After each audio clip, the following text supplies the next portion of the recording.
Good morning friends.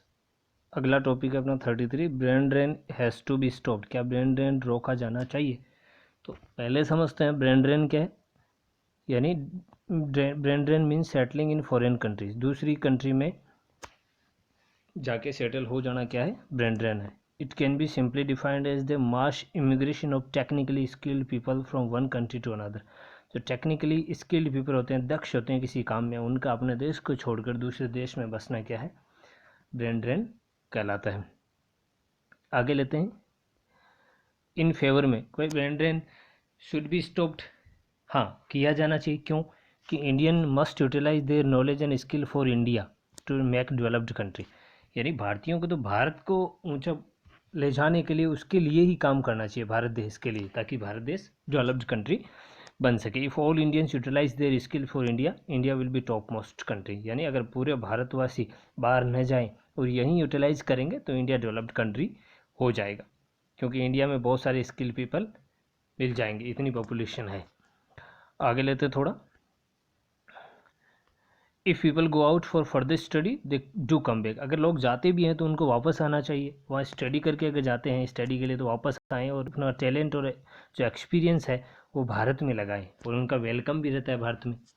No matter what we do brain drain cannot be stopped. फिर एक बात है कि लोगों का माइंड सेट है, उसको माइंड सेट को चेंज नहीं किया जा सकता, लेकिन फिर भी कोशिश करें ताकि भारत के लिए अच्छा रहेगा। आगे देखो, अगेंस्ट में it completely depends on individual. भाई नहीं रोक सकते, क्योंकि प्रत्येक अलग अलग व्यक्ति का अलग अलग ख्याल है, उसका राइट भी है फ्रीडम का कि वो स्वतंत्र है। मोस्ट ऑफ NRI आज returning India using their money. हम उनको क्यों रोके, जबकि यहाँ के लोग बाहर जाते हैं, अच्छा पैसे कमा के लाते हैं, वापस आते हैं और यहाँ अच्छा क्या करते हैं, वो अपने परिवार को चलाते हैं और चैरिटी भी करते हैं लोगों के लिए। ठीक है, तो इसलिए उनको नहीं रोका जाना चाहिए। आगे देखो, some people are going foreign for better studies. कुछ लोग फॉरेन क्यों जाते हैं? अच्छी स्टडी के लिए जाते हैं। They are returning India and serve our country. फिर वापस आते हैं और अच्छा अपने देश का क्या करते हैं? नेतृत्व करते हैं। It will be really asset. ये क्या है? एक देश के लिए एक संपत्ति होगी। ठीक है, इस तरीके से उनका जाना, अच्छी स्टडी करके वापस आना और देश के लिए काम करना। तो ये तो थे अगेंस्ट में। अब देखो आगे, रीजन क्या है ब्रेन ड्रेन के पीछे? Our society, there are many evils in our society. बहुत सारी कुरीति हैं हमारे समाज में, लेकिन इनमें से ये ब्रेन ड्रेन भी एक बड़ी कुरीति है। लैक ऑफ जॉब अपॉर्चुनिटीज़, यानी जॉब अपॉर्चुनिटीज़ नहीं है। We know that India is the second most populated country in the world, but job recruitment is less. हम जानते हैं कि भारत दुनिया का दूसरा बड़ा जनसंख्या वाला देश है, लेकिन यहाँ जो जॉब है, रोजगार है, वो बहुत कम है। इसलिए लोग क्या चलते हैं? बाहर चले जाते हैं, ब्रेन ड्रेन हो जाता है या होता रहता है। Reservation, because of reservation undeserved people got job due to quota. Quota से जो डिजर्व नहीं करते हैं उस जॉब के लिए, वो लोग भी कोटा से लग जाते हैं रिजर्वेशन के कारण। तो इसकी वजह से जो स्किल पीपल का नंबर नहीं आता, तो फिर वो लोग अपना देश छोड़ के चले जाते हैं। करप्शन देखो, करप्शन और corruption nepotism. Many powerful people give bribe to get a job without any effort. कुछ लोग क्या करते हैं? करप्शन करते हैं।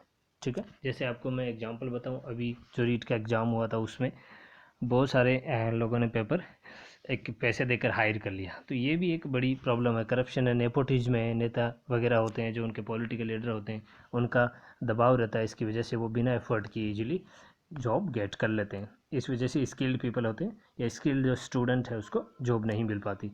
लैक ऑफ सैलरी, सैलरी कम है भारत में, ये भी देखा जाता है। तनख्वाह में बहुत कम है, मेहनत ज़्यादा करवाई जाती है, इसलिए लोग बाहर जाना पसंद कर देते हैं। Women are not safe. कभी कभार ये मुद्दा भी होता है कि women are not safe in India, इतनी पॉपुलेशन में।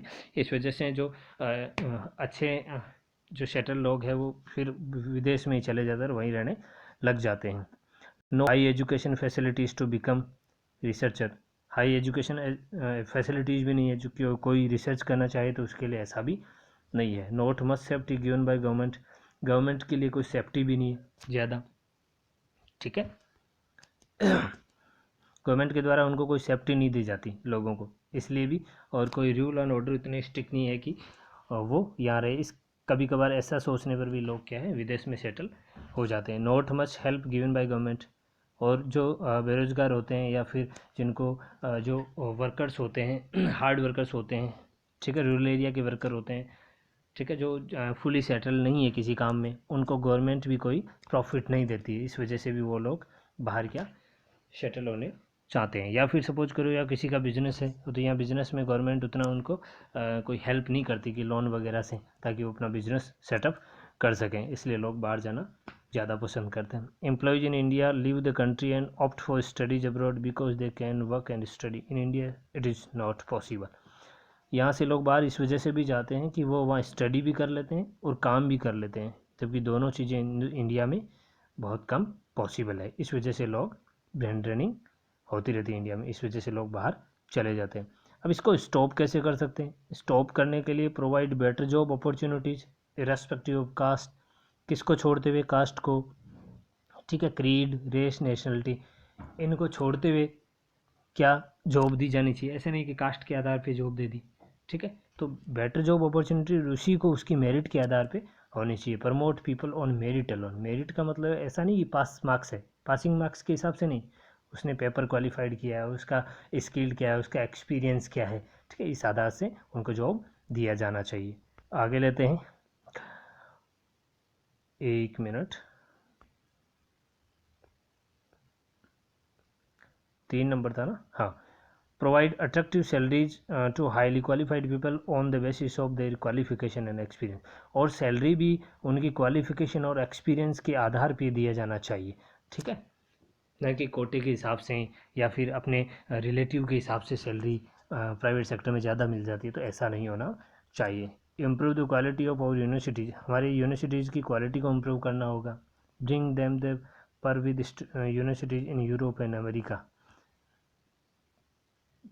उनको इस तरीके से कंपेयर भी करना है। कैसा कंपेयर करना है? ताकि जो विदेशी जो यूनिवर्सिटीज़ है उनका मुकाबला कर सकें। प्रोवाइड एडिक्वेट रिसर्च फैसिलिटीज़, और रिसर्च फैसिलिटीज़ भी देना चाहिए ताकि शोध करके किसी चीज़ में दक्ष बन सके, ये भी गवर्नमेंट को करना पड़ेगा ताकि ब्रेन ड्रेन रोक सके। Do away with the quota system alone, और जो कोटा सिस्टम बना रखा है, ठीक है, इसका इतना रिजर्वेशन है, इसको 50, जैसे सपोज करो 100 सीट आई, 100 में से 25 SC/ST का है, तो वो कोटा सिस्टम है, तो वो हटा देना चाहिए पूरी तरीके से। Through this system the less intelligent and insufficient people have been getting admission to the professional colleges. कभी कभार ऐसा होता है कोटा सिस्टम की वजह से जो लोग इंटेलिजेंट या जो मतलब टैलेंटेड नहीं होते हुए भी उनको कॉलेज में जगह मिल जाती है, और जो टैलेंटेड होते हैं और वो उस कॉलेज में जाने से रह जाते, वंचित रह जाते हैं, ऐसा भी होता है। आगे देखो, कंक्लूजन देखते हैं क्या है। We should not compel anyone to be in their native place to be, हम किसी को ये दबाव तो नहीं दे सकते कि वो अपने नेटिव प्लेस में रहे। It's better if you make them realise, इससे अच्छा कि हम उनको रियलाइज़ करवाएं कि everyone must have will to serve their country and desire to see their country as developed, क्योंकि उनको ऐसा महसूस करवाना चाहिए कि हर कोई अपने देश को अच्छा बनाना चाहता है और अच्छा बनाए, और अपने देश को डेवलपिंग से डेवलप्ड कंट्री बनाए। इस तरीके से उनको ये रियलाइज़, मॉरल ड्यूटी वो रियलाइज़ करवानी चाहिए। And the main solution for stopping the brain drain is providing opportunities for everyone in one's own country to prove themselves। और सबसे अच्छा तरीका है कि सारी अपॉर्चुनिटीज़ उनको मिलनी चाहिए जो ब्रेन ड्रेन रोकने के लिए, ताकि वो लोग बाहर नहीं जाए, रिसर्चर के तौर पे, हायर एजुकेशन के तौर पे, हायर सैलरी के तौर पे, हर प्रकार की जॉब के तौर पे, स्टडी प्लस जॉब के तौर पे, ये सारी चीज़ें उनको मिलनी चाहिए। तो ये कैसा लगा वीडियो? अगली क्लास में फिर मिलेंगे, तब तक के लिए बाय बाय।